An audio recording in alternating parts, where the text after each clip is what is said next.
Now we got hole 5. It's a par 4. I'm going to see if I can get lucky by going through the inside line here and try to give myself an eagle putt.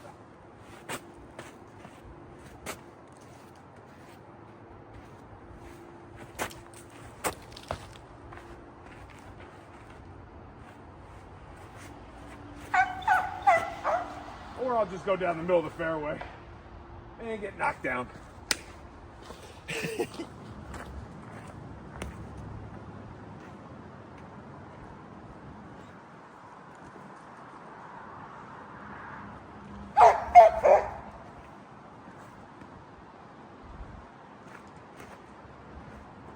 Easy birdie.